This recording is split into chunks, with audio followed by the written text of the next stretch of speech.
It's another Manly Monday, and this Manly Monday, we're going to continue what we started talking about on Friday, because it's a complicated subject and it needs more than like a half an hour split into two parts. And I'm talking about, inner child work for men. And I hate this term. Guys, I'm with you. That's why I use superhero terminologies in a lot of what I do, because superheroes are the way a lot of guys connect to their inner child in a way that isn't comfort the inner child, which just makes you feel like a douchebag. At least it made me feel like a douchebag, okay? So I'm going to tell you how I did it because I am a delightful asshole and these are my credentials in figuring this shit out. Sorry, never mind. That was low of me. I apologize. But we're going to get into this. But if you like this content, no, really seriously, help support this channel. Become a monthly patron, patreon.com/Leanna K. Or buy a one-time Leanna Care session for someone who can use it but can't afford it. Coffee.com/Leanna K that, people can get one-on-one help dealing with this stuff because society fucks up dudes in this way. Guys are not given the nurturing and comfort as children that allows them to self-soothe as an adult. And I almost said us instead of them because I was not raised with the nurturing, or some would say coddling, that guys have this image that girls get. And maybe it's true. I have no idea. My father wanted a boy. He didn't get one. So whatever I am, he got. And I got I'll give you something to cry about whenever I cried I don't ever remember him not saying it.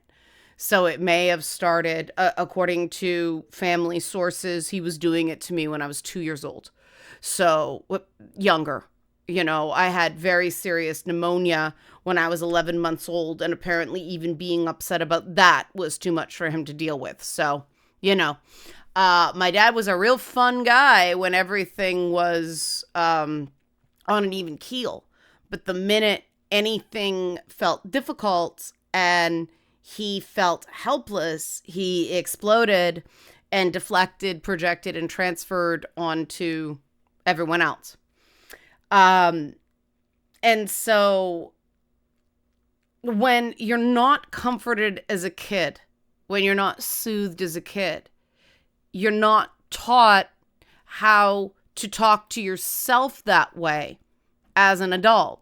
And I see a lot of evidence of guys who don't know how to self-soothe in the comments of these videos. And that is not a criticism. That is not a criticism. That is an observation. One of the signs of somebody who needs to do some work this way is intense sensitivity to criticism or frustration, especially from people you perceive as feminine, which is why, guys can be super rough on other guys, but the minute a woman goes, could you do that differently? What, you saying I'm not good enough? Like, what are you? Like, that reaction, you're like, I get people, why do you mock people for doing that? That's not very nice. No, I'm doing this, guys, because this is not a regulated response. Trust me. Okay? It's not. If somebody's just going, hey, could you help me out and do this differently? That is not a criticism. That is saying, can you help me out? But people who didn't get nurtured as kids, especially men who didn't get nurtured by their mothers, they hear any suggestion that they should do something different by a woman, and it is a 5-alarm fire in their brain. Anxiety and guilt take control, and shame takes control, and then you are not yourself. There is a better way. Believe me, I have been there. Hello. Who is here, cat? Oh, Midna's over there. Okay. Midna agrees. Oh, there she is, down there. There, cat sighting. But okay, so if you look up comforting and healing the inner child within, what? No, I'm not doing that. Because let's face it, as an adult, what do you get? Right? And I hear this from women too. A lot of women complain that, men talk down to them about, you're so immature. You have to mature. You have to, here's what you have to do. And this is a disconnect between men and women because men are not usually intending to be condescending in those moments. No, ladies, really. They're talking to you the way people talk to them, and they've been told that's helpful. And the truth is that if you are an adult, you know what's best for you. And nobody gets to tell you what you need to do, right? They can say what worked for me is. And this, I believe, I can't totally substantiate this other than anecdotal evidence, is part of the reason that men are more hesitant to seek out therapy than women are. I gotta adjust my audio level. I keep peaking. There we go. That should be better. Men are more hesitant to seek out therapy than women because there's a power imbalance in conventional therapy. And this is why I do peer counseling. People say, why don't you go for your license? And I'm like, because I'm doing what I want to do now. And a license would actually take me a step away from what I'm doing now. The last thing I want is to be seen as an expert in any way. I'm just somebody who is a little further ahead on the path. I'm no guru. I'm no expert. I can't commit you. I can't diagnose you. I'm just somebody who's been through it and can tell you what worked for me. And I'm willing to be wrong so in terms of it working for you so that you can figure out what works for you. And that, to me, at least for me, realizing that I had the ability and the right to say what was good for me was fundamental to my healing. Because a big thing about, my lack of nurturing as a child was, the idea that I was just an embarrassment to one or both of my parents. For my father, it was anytime I wasn't perfect. Holy shit. I skipped grade 2 and went into grade 3. Just grade 1 to grade 3. Okay. And that means you have a smart child, right? But oh no, I struggled with math in grade 3 or arithmetic anyway, because what do you learn in grade 2, at least in the schools in Canada at the time? Well, Ontario, Toronto, multiplication and division. Guess what? I went into grade 3 not knowing multiplication and division. May I add that it was grade 3 gifted? Yes. Child went from grade 1 to grade 3 gifted. They don't do this anymore for a reason. It's a process at the time they called acceleration, which sounds real cool, but you pull G-forces and your face goes, right? And not only was I I was 6 in grade 1, going to grade 3, and I'll save all that. But anyway, so my father was absolutely embarrassed that all of a sudden my math scores took a shit. Because in the gifted, no, you sink or swim. Here's drills. Figure it out. Right? They knew I'd gone from grade 1 to grade 3, but their attitude at the time is these kids are different. So you have to treat them differently. So there was no fucking nurturing. It was boot camp at 7 and 8 years old. Okay? It was drill, baby, drill. I had to learn multiplication and division by osmosis. All right?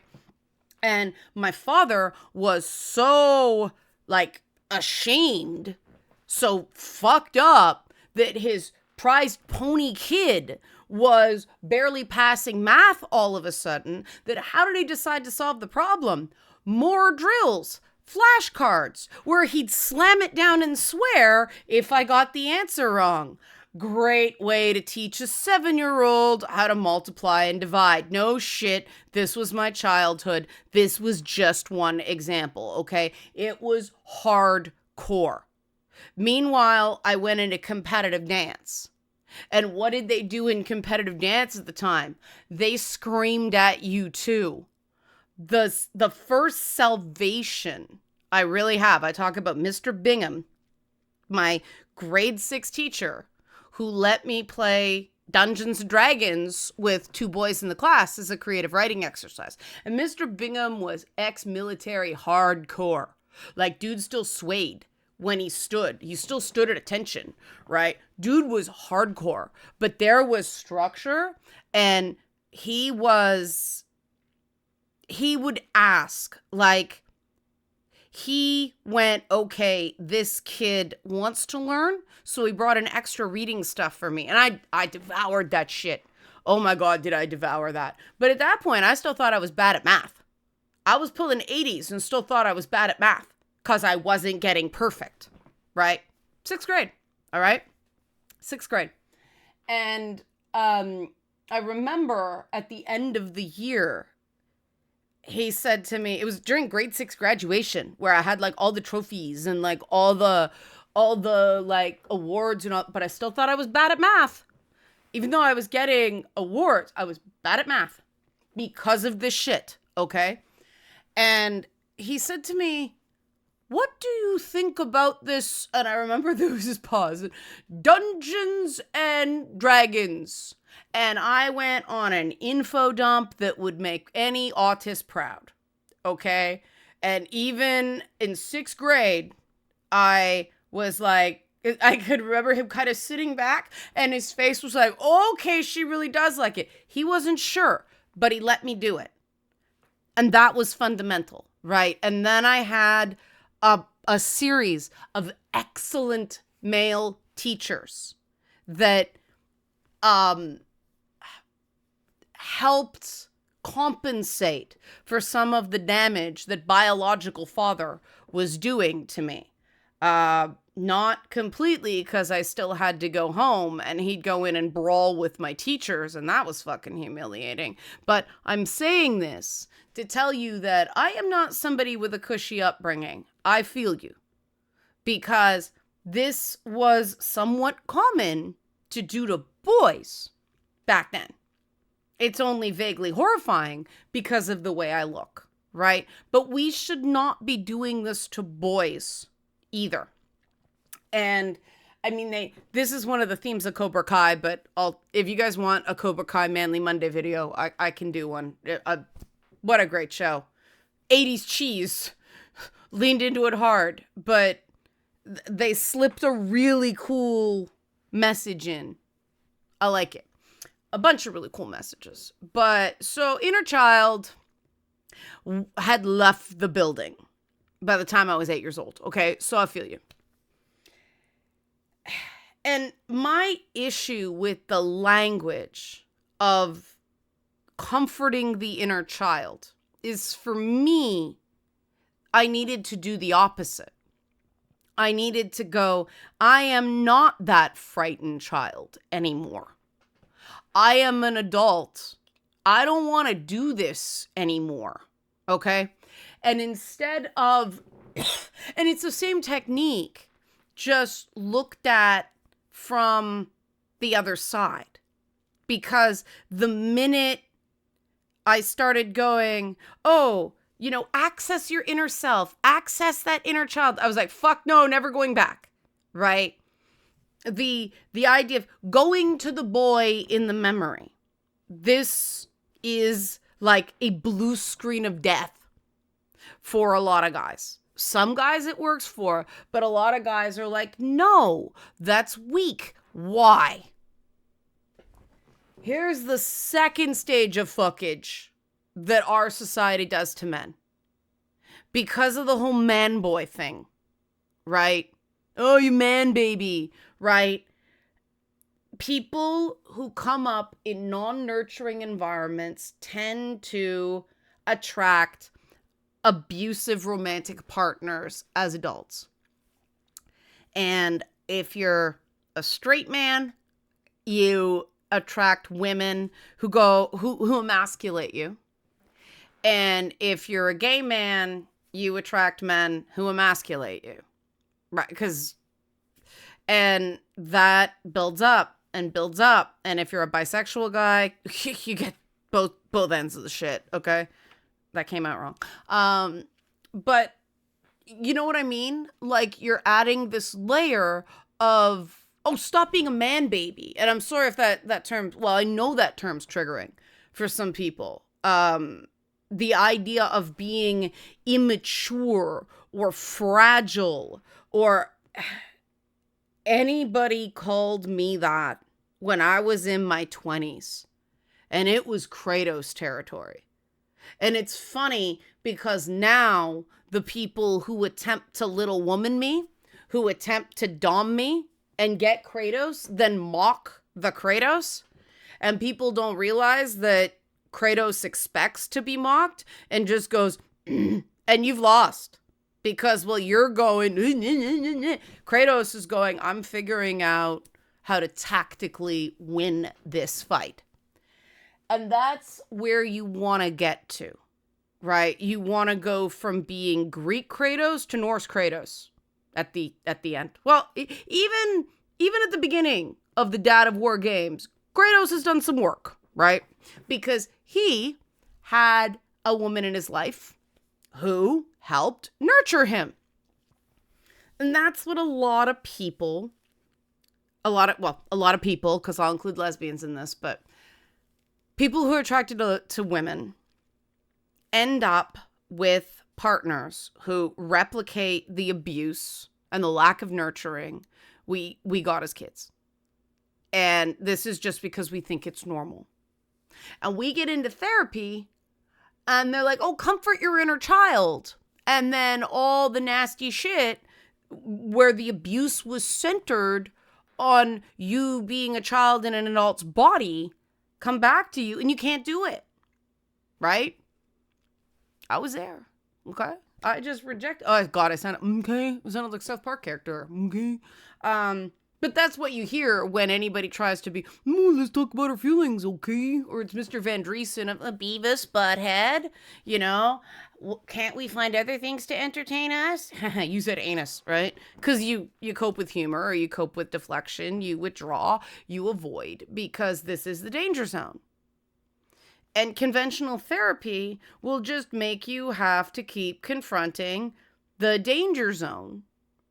And you're not ready.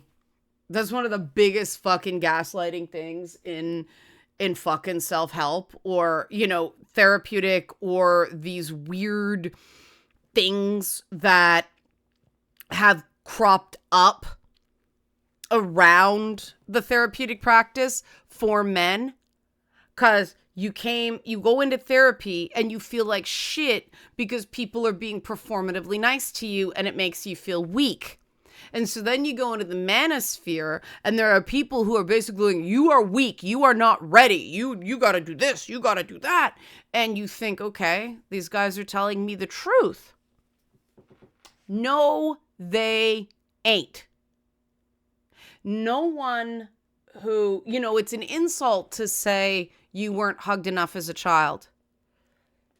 But no one who wasn't hugged enough as a child is weak. If you manage to stay out of prison, if you manage to not become physically abusive to your partners, if you manage to hold down a job, if you manage to not have a raging addiction, you are not weak, you are strong. What you are is a pressure cooker. And there's a lot of power in that pressure cooker, right? And that's the problem. Every time you try to vent the steam, it's like, right? And unfortunately, the first real successful intervention a lot of men get there is anger management or the Duluth model, which seems to be incredibly successful because of how they measure the Duluth model, but there's still a lot of blame tied to masculinity in the Duluth model, because the whole measurement the Duluth model uses is people who go through courses after their first brush with law enforcement. And like, I forget what it is. It's like 80% of some of them don't have a second brush with law enforcement, but there's no way to separate whether that was the Duluth model courses or whether that was, fuck, I don't want to spend another night in prison again. It's a bogus stat, right?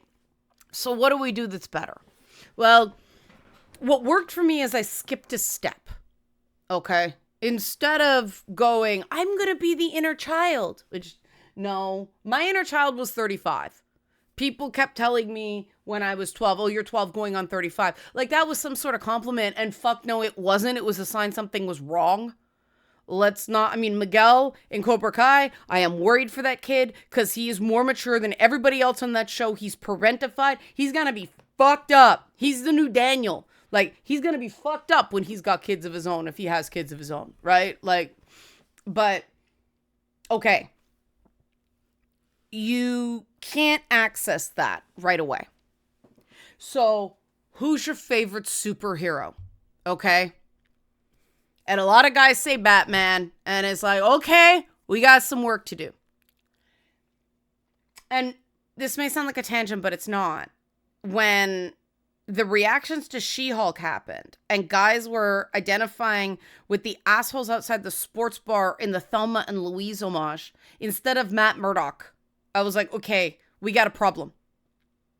And I said to them, well, why can't you choose to be Matt Murdock there instead of douchebag number 26? And like, well, I don't have superpowers. And what made Matt Murdock cool in She-Hulk wasn't that he didn't have superpowers. Is that he liked Jen for Jen. He wasn't interested in She-Hulk. He couldn't see her. He wasn't into the fetish shit. Like, it's right there. But guys are so closed off from those childhood power fantasies. Here's the third fuck you that happens to guys. Here's how we fuck with men. Layer 3. Okay? This is the bacon, lettuce, and tomato. This is the bacon on the bacon, lettuce, and tomato sandwich. And I don't eat bacon. So we'll do the mutton, lettuce, and tomato sandwich from The Princess Bride, where the mutton is nice and lean. And then she goes, Liar! You know, watch The Princess Bride. Miracle Max. Awesome. But, okay. Power fantasy as bad. Not always. And that's what you want to access here. Because the whole key to getting this without doing the bullshit inner child shit, which makes you feel shitty, right, is judicious use of power. So sorry, you got to use Silver Age Batman if you want to go with Batman, okay? But Captain America, Superman, you know, that's why, you know, Superman and Lois, such a great show. This is so good for this. Because watch how he talks to his kids. He makes mistakes, right? But watch how he talks to his kids, right? And watch how his kids become their own people with their own replicatable superpowers, okay? One of which is compassion and empathy. Amazing show. Even go to Cliff Steele and Doom Patrol and how he really, really tries. Those benevolent, judicious uses of power, what do they do? How do they talk to people, right?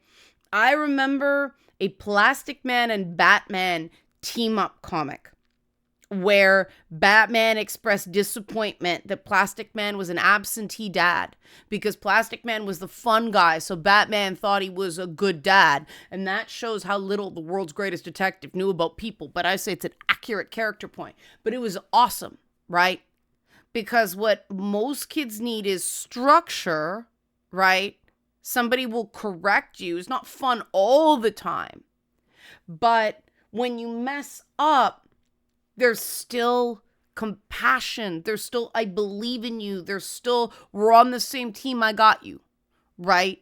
You can soothe the pain and correct the behavior. And that is what science has shown works with boys. That's what you need to bring back in.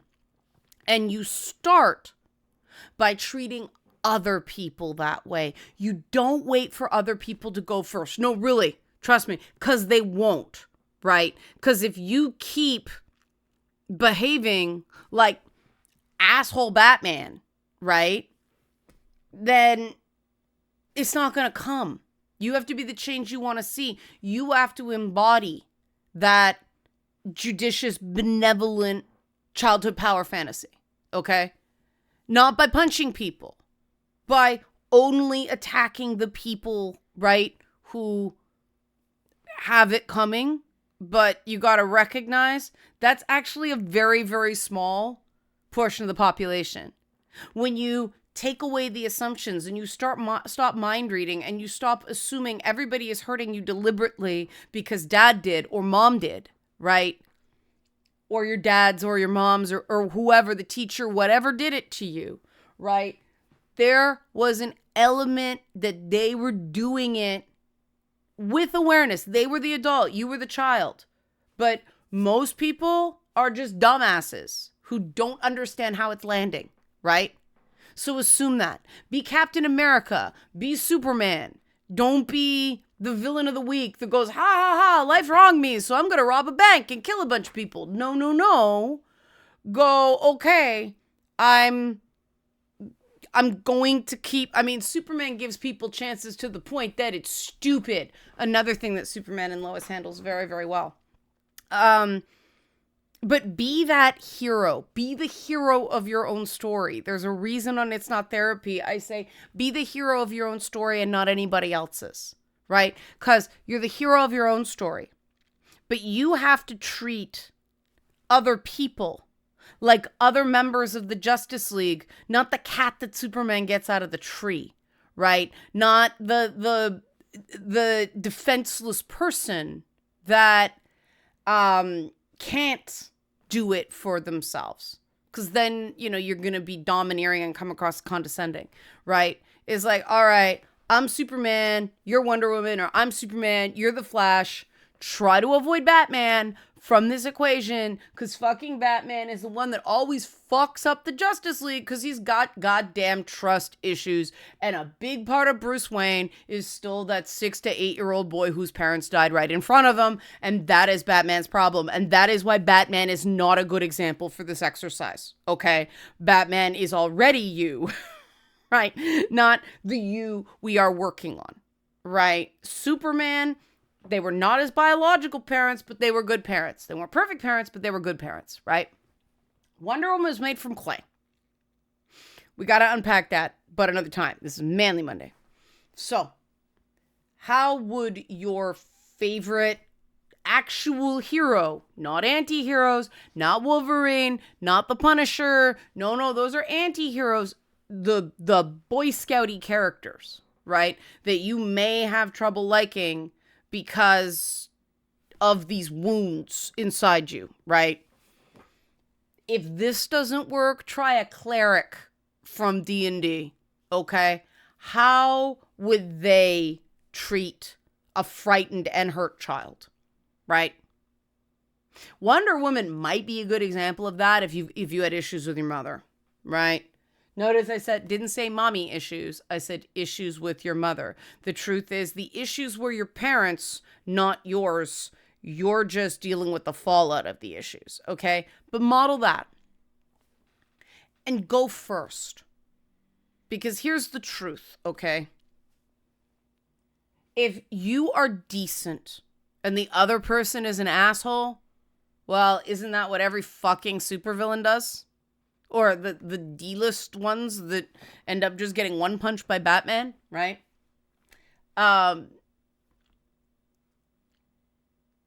that's on them. They have their own work to do. They've got their own wounded child inside them, right? What you will find when you start treating people like those compassionate, judicious, benevolent power fantasies that you had as a kid, when you start treating people like you are that, you will attract other people who are also being the hero of their own story and not anyone else's. And when you start overstepping, they'll go, hey, man. And that's why I do it, right? People think I'm some bitch or, oh, she just explodes on you because I say, no, that wasn't cool. And here's why. And here's why I do that, okay? Because I am not assuming that somebody did it deliberately. And in their shoes, I would prefer to know what I was doing. Now, if they come at me with a load of crap, I'm not just going to accept it, because a superhero wouldn't do that, right? A superhero would admit when they're wrong, when they're actually wrong, not just take the blame for things that weren't them. I mean, not even Peter Parker does that. That gets thrust on him. He doesn't go, you're absolutely right, I'm just as bad as the Green Goblin, right? No, fuck that. And you'll start finding other people who are being the heroes of their own story and not anybody else's. And you will get rid of the people who don't know how to be the hero of their own story and therefore are trying to control you. And be open to hearing another side, but don't do that. I have a real issue with the rookie last week, but again, for another side, like, be open to different perspectives, because that's what a hero will do. Right? Like, Superman keeps tolerating Batman no matter how many times he fucks up because he sees the good in him, right? I don't know what's going on with Aquaman. Depends on who writes him. And I should do more Marvel stuff, but Batman is just the biggest jar of fucked in terms of this. Because I think Marvel Comics characters have the sort of balance, and so they're sort of more everymen.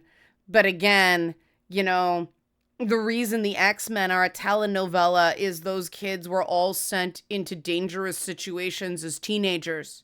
They're parentified. They're fucked up. Xavier did not comfort the inner child. That's why Cyclops is this literally optic blasts pent up, right?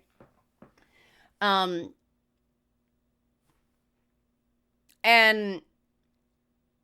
as you treat people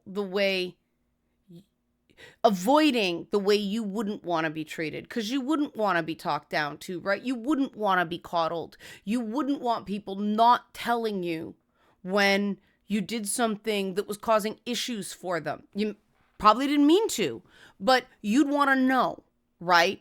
So treat people like that. And the people who respond well, those are your people. The people who don't, those are your rogues gallery. And as you do this, you will become more comfortable with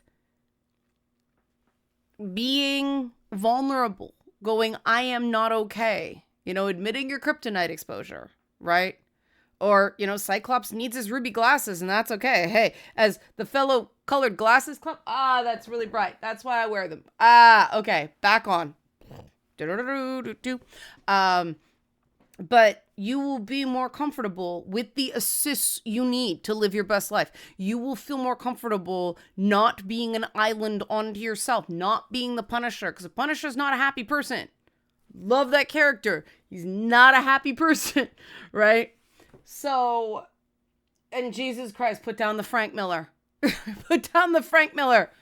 Because that is a bleeding internally inner child in those books. That's why it appealed to so many of my fellow nerds who got screamed at for being so smart they skipped a grade, but now they're struggling in math because they were never taught, right? Like, that made sense. The one I struggle with is Sandman. Holy shit. I'm still unpacking that another time. Anyway, I needed a moment. But the more you engage in those judicious, benevolent, compassionate power fantasies that you had when you were a kid, the more you'll create a structure for what your needs were when you were a child.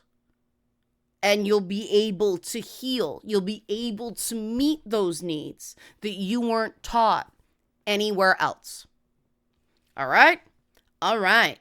Help support this channel. Become a monthly patron. Patreon.com/LeannaK. Or buy a one-time Leanna Care session for someone can use it but can't afford it. Coffee.com/LeannaK. Thanks for watching Manly Mondays.